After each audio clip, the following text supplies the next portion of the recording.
February 26th, about 9 o'clock in the morning. Still snowing. And no snowplow guy. That's one. It's the little one. And here's the big one.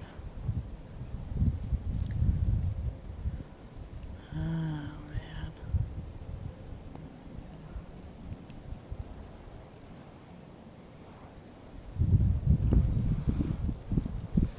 I can't even open up the shed. Get the chainsaw. That's where I shoveled.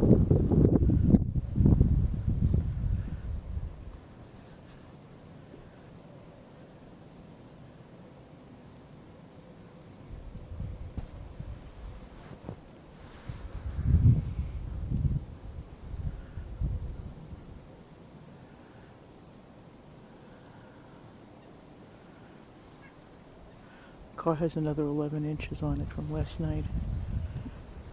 So I think we got about 22, 21, 22. That's the lake out there.